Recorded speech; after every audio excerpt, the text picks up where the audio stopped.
I work a lot in Washington now, and I'm very, very fortunate to be able to work on a bipartisan basis because I represent entrepreneurship and job creation for small business, and that's bipartisan. Even AOC and Elizabeth Warren want to support that, and I can have my narratives with them. But when we get into Trump derangement, I shut off. What's happening, everybody? Kevin O'Leary of entrepreneurial and Shark Tank fame and Scott Galloway, a liberal NYU professor and successful entrepreneur, joined Piers Morgan on Piers Morgan Uncensored.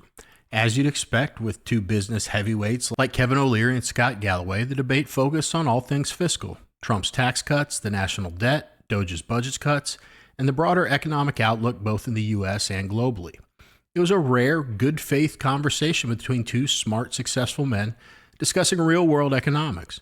And while Scott Galloway brought some logic to the table, Kevin O'Leary still managed to expose the flaws in progressive economic thinking, calmly and respectfully dismantling the usual Trump derangement. Oh yeah, I just found this today, and it's a week and a half old. Don't bust my balls about it. I try to bring you the most up-to-date clips I can, but I like this one. I like Kevin O'Leary, and it's my channel, so back off. Anyway, if you're allergic to clips that are older than 24 hours, you've been warned. Let's go. Shark Tank star. Well, welcome to both of you. I can't think of two better people, frankly, to debate this.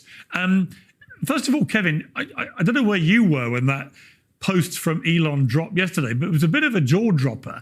Here you've got the guy that was instrumental in helping Donald Trump get elected, incredibly publicly supportive of him. And then he goes on his own social media platform and tells 200 million people at the press of a button that Trump's big, beautiful bill, on which he stakes so much of his presidency, is a disgusting abomination. What are your thoughts? Well, I'm working very closely on this bill as an advocate for small business in America. A lot of people don't realize that 70% of job creations in the U.S. is from small business, 5 to 500 employees.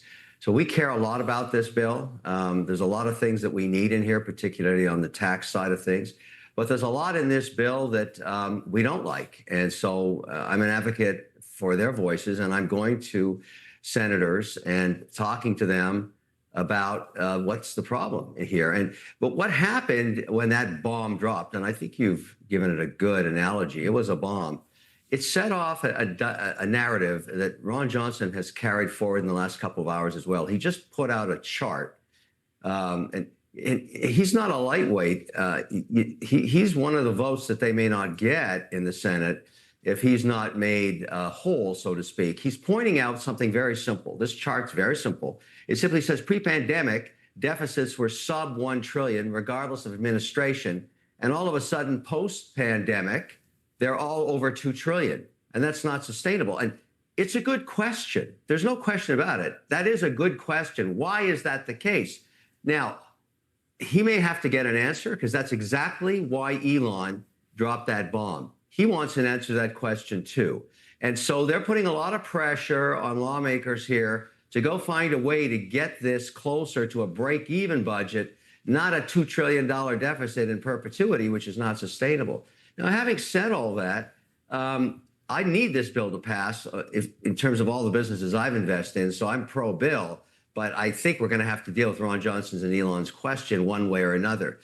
10, and they're going to change the world. They're going to do every boring thing in the world you could possibly wish them to do. And he had a kind of boyish enthusiasm for this technology. And that made me just look at him and think, why do you need all the aggravation of politics? You know, it's like it's brought him so much aggravation. And yet, as you said, Kevin, he's a genius, really, in many other ways. I mean, do you accept, Scott, that he's a genius, or do you feel it's smoke and mirrors with Musk? Because when I watched him talk me through his Optimus thing, I just saw the 10-year-old boy who used to write programs doing it on a massive scale and loving that. Whereas I think he's really struggled with the criticism he's had in the political arena. I don't think you can deny his genius. I'll use Starlink on my flight to London in a couple of days, and it's a superior product. I owned a Tesla. But somehow we've decided in America that innovation and money replaces or obviates or excuses depravity. cutting off aid to HIV positive mothers, deciding what veterans should get benefits, cutting off SNAP payments, which have shown to have a positive net return when people run out of money for food at the end of the month. I mean, I think one of the wonderful things about being an American, and quite frankly, for me, what it means to be a man and what I try to teach my boys is the whole point of prosperity is such that you can protect people. And I think the two of you are more impressed with Mr. Musk than I am.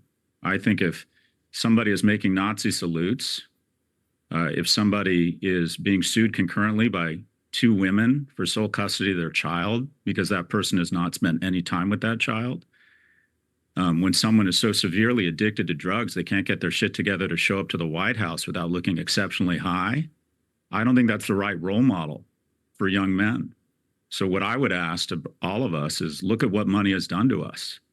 That if someone can land a rocket on metal scissors or create a great AV, he's a genius. He's the wealthiest man in the world. But does that mean we should excuse depravity? Does that mean, unlike Bill Gates, he's not using his billions to help people? He's not planting trees, the shade of which he won't sit under? I think this is an individual who has literally come off the tracks, who is rabidly addicted to drugs, and is using his immense power to get people elected, and that too many of us excuse what is abhorrent behavior. I think his legacy is not going to be an EV or putting rockets into space. I think it's going to be unnecessary death, disease, and disability of the world's most vulnerable. That is not what it means to be an innovator. It's not what it means to be an American. It's not what it means to be a man. We'll get to Elon and all the silliness you just heard after we hear Kevin's response. But as I was watching this, something jumped out at me when they brought up Ron Johnson. I've noticed this trend lately, and I'm guilty of it too. Some Trump supporters are quick to just go nuclear on any Republicans who oppose Trump on anything. This is just my opinion, but I think that's a mistake. We've got to take these situations case by case. Yeah, Adam Kinzinger is a rhino douche. Mitt Romney, he's a neocon relic with a loser complex. They deserve every F-bomb they get. But Ron Johnson? I've always liked the guy. So I paused before I launched into my usual how dare he rant. And look, CNN, for instance, uses Rand Paul all the time as their little mascot for Republicans who don't like the big, beautiful bill. I don't always agree with Rand Paul, but I like him. He gave us some of the most iconic television of the last decade when he shredded Fauci over and over during those response hearings. That man caught Fauci lying to the American people, just point blank. It would take a whole lot of wrong for me to throw him under the bus after that. And then you got someone like Tom Massey, who I even mentioned in a previous video, not too critically, but I think I was a little critical for voting against the bill. But again, I like Massey. He's the only member of Congress, let me say that again, the only one who doesn't have an AIPAC handler whispering in his ear. I don't care what your politics are, that should make you pause right there. Should any of them have one? So here's where I'm going with this. Before we start tearing down every Republican who is 100% in lockstep with Trump on this bill, we need to stop and ask why they're pushing back. And in this case, it's not complicated. They're fiscal conservatives. That used to mean something. They're not opposing it out of bitterness or tribalism or because Trump once roasted them on Truth Social. They're doing what, as conservatives, we say we want our leaders to do. Think for themselves. I've called plenty of people sheep in my day, people who just follow the herd and never ask questions. So how can I possibly turn around and rip on the very people who are actually standing on principle? Our principles, by the way, fiscal restraint, smaller government, responsible spending. I'm just saying, if we start attacking people just for sticking to that, what the hell are we even doing? Now, if you've watched this channel at all, nothing's changed. I want this bill to pass, especially for the tax cuts. That part's just non-negotiable for me. And of course, the final version is going to look different once the Senate takes a chainsaw to it. That's just how it goes. But ideally, we find a way to trim some of the spending, bring those fiscal conservatives back into the fold, and unify the party. But just one caveat to my loving, unifying speech there. I'll be on here tomorrow losing my mind if one of these guys is like the singular vote that prevented a Trump-backed bill from getting passed. So I have my limits. And one last really quick thing. Republicans control everything right now. And I can't name a single major conservative win that Congress has delivered since Trump got back in. I have a whole breakdown about why that is, and I'll save that for another video. But get off your ass, Republicans. Back to it. Wow. Kevin, what do you say to that? That's a tough criticism. And that's certainly the kind of controversy that surrounds him and has almost since he came on the scene at the PayPal days. He has distractors. Scott's one of them. I get it. I would have kept that. There's a concept now that I deal with every day called Trump derangement syndrome internationally when I have to work in Abu Dhabi or in Zurich.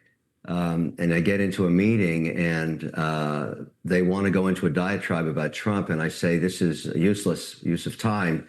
I'm not here to debate politics. I'm here to debate policy because we don't make money in politics as investors. We make money with policy. So if we could just use our valuable time together to look at the policy and see if there's an investment opportunity together. But I can't, and I don't care to get into debating Trump derangement syndrome. But what you just heard there from Scott is Musk derangement syndrome. And I get it. And I think it's fair that he has those criticisms, but it doesn't distract or take away from the achievements the man has made so far and will make. And I'm an advocate for executional excellence because in the end, if you burn your calories trying to change someone who you know is not going to change and don't focus on the output that he can provide and the great solutions for mankind he has provided and hopefully will with robotics you talked about, then you are in the form of being dominated and controlled by a derangement syndrome. That's my opinion. And I've so far avoided that and I work a lot in Washington now. And I'm very, very fortunate to be able to work on a bipartisan basis because I represent entrepreneurship and job creation for small business. And that's bipartisan. Even AOC and Elizabeth Warren want to support that. And I can have my narratives with them. But when we get into Trump derangement, I shut off. And it's just a waste of time. And I think that's a waste of time criticizing, that he's not a man. I mean, I just find that. And I respect Scott. I mean, I respect his opinion. I respect all opinions, but let's burn our calories moving the needle forward is my view. I would also add to... So I watched this entire debate, and honestly, Scott Galloway might be the least offensive progressive I've ever listened to. Then came the moral grandstanding. Well, it was fun while it lasted. Scott said, what it means to be a man is to protect people. And I'm like, hold up. First of all, Elon Musk, love him or hate him, has probably done more for humanity and innovation, jobs, and charity than Scott Galloway could ever dream of doing in 100 lifetimes. You say protect people? Well, what do you think charities do? What do you think electric vehicles, autonomous safety systems, space innovation, and AI infrastructure do? They protect people. Very dumb argument. And let's not pretend Scott knows the details of Elon's personal life.